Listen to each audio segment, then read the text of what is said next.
Assalamualaikum warahmatullahi wabarakatuh. Perkenalkan, nama saya Krisnabella Putri dari Offering A. Di sini saya akan menjelaskan mengenai perpindahan faktor internasional. Jadi, pada bab sebelumnya kita hanya membahas mengenai dampak pertukaran barang dan jasa. Namun, pada kali ini kita akan membahas mengenai perpindahan internasional dari faktor-faktor produksi yang disebut dengan perpindahan faktor yang meliputi migrasi tenaga kerja, lalu transfer modal melalui kegiatan hutang piutang internasional.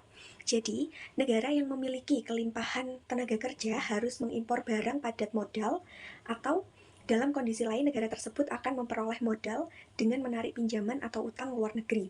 Sedangkan negara yang berkelimpahan modal bisa mengimpor barang padat karya atau mempekerjakan tenaga kerja migran. Selanjutnya, perpindahan faktor adalah pergerakan faktor-faktor produksi yang berlangsung antar negara. Dari sinilah muncul istilah pinjam-meminjam modal internasional yang disebut sebagai perdagangan antar waktu, di mana negara yang memberikan sejumlah sumber dayanya untuk nantinya menerima pembayaran yang lebih besar sebagai imbalannya. Begitupun sebaliknya bagi negara peminjam. Untuk memahami mobilitas faktor, kita bisa mengasumsikan setiap negara ini berdiri sendiri, lalu melihat bagaimana setiap negara itu saling berhubungan.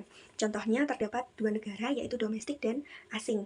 Jika kedua negara tersebut hanya memproduksi satu barang saja, maka mereka tidak bisa saling menukarkan barang yang berbeda. Jadi untuk mengintegrasikan keduanya melalui perpindahan tenaga kerja, karena tanah tidak mungkin bisa berpindah, maka hal ini disebut dengan mobilitas tenaga kerja antar negara. Lalu, kita juga mengasumsikan bahwa domestik dan asing ini mempunyai teknologi yang sama baiknya, baik dalam tingkat kualitasnya, tetapi mereka ini mempunyai perbedaan, yaitu produksi tanah dan tenaga kerja.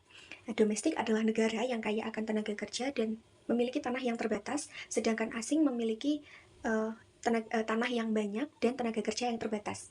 Maka dari itu, para pekerja di domestik akan memperoleh pendapatan lebih sedikit daripada pekerja asing.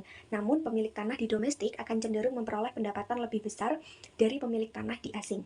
Hal ini menyebabkan tenaga kerja di domestik berpindah ke negara asing untuk memperoleh upah yang lebih besar. Perpindahan ini akan menurunkan tenaga kerja di domestik dan menaikkan upah real di domestik, sementara di asing tenaga kerja akan meningkat dan upah real akan menurun. Lalu, bagaimana jika kedua negara tersebut memproduksi dua jenis barang? Karena tadi kita mengasumsikan kedua negara tersebut hanya memproduksi satu jenis barang. Jadi domestik dapat mengekspor tenaga kerja dan melakukan impor tanah dengan cara mengekspor barang yang padat karya dan mengimpor barang yang padat tanah.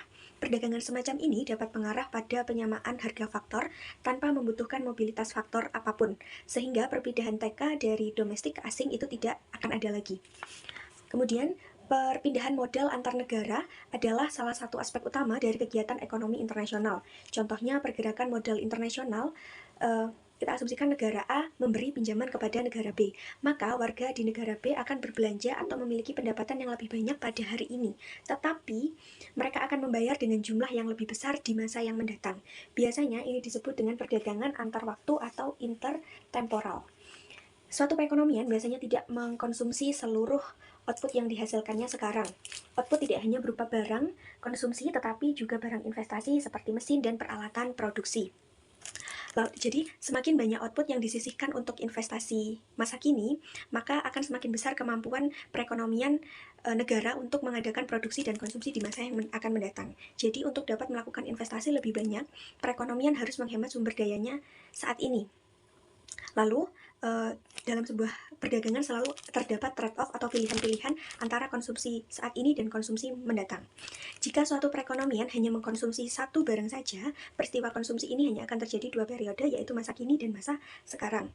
Itu berarti perekonomian tersebut menghadapi pilihan antara produksi barang konsumsi kini atau konsumsi mendatang yang diilustrasikan pada kurva batas kemungkinan produksi antar waktu. Lalu, bagaimana suatu negara dapat mengadakan perdagangan antar waktu? Jadi, kita asumsikan negara A memberikan pinjaman pada negara B. Jadi, mula-mula negara B ini akan mampu membelanjakan lebih dari pendapatan yang diperolehnya, atau dengan kata lain, ia akan mengkonsumsi lebih besar dari produksinya. Tetapi, di masa berikutnya, negara B tentunya harus membayar kembali pinjaman dengan bunga, sehingga di masa mendatang ia harus mengkonsumsi lebih sedikit dari yang ia produksi. Maka dapat disimpulkan dengan meminjam, pada hakikatnya negara tersebut telah menukar atau memperdagangkan konsumsi mendatang untuk memperoleh atau memperbesar konsumsinya saat ini. Nah, suatu negara yang mempunyai keunggulan komparatif dalam produksi mendatang untuk barang-barang konsumsi adalah negara yang memiliki suku bunga yang tinggi. Lalu, negara yang meminjam dari pasar internasional pada dasarnya adalah negara yang menyediakan peluang investasi yang relatif. Lalu, negara yang meminjamkan atau memberi pinjaman adalah negara yang tidak mempunyai peluang investasi cukup atau lebih menguntungkan sehingga harus mencari tempat lain untuk memanfaatkan modalnya. Sekian dari saya, akan dilanjutkan oleh Karisma Anggraini.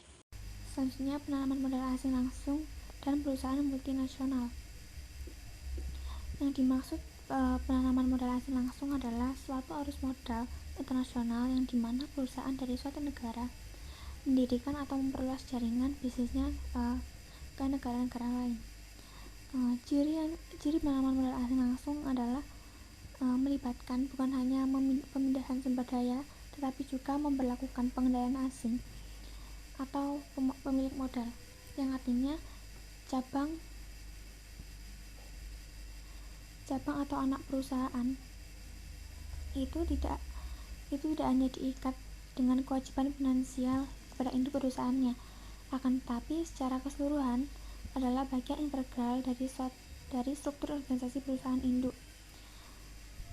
sehingga anak atau cabang perusahaan ini merupakan perpanjangan tangan perusahaan induk yang berada di negara asalnya.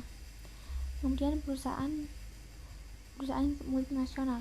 Perusahaan multinasional ini berfungsi sebagai wahana kegiatan pinjam-meminjam oleh suatu perusahaan terhadap berbagai kegiatan bisnis yang dilakukan oleh dua negara atau lebih yang berbeda.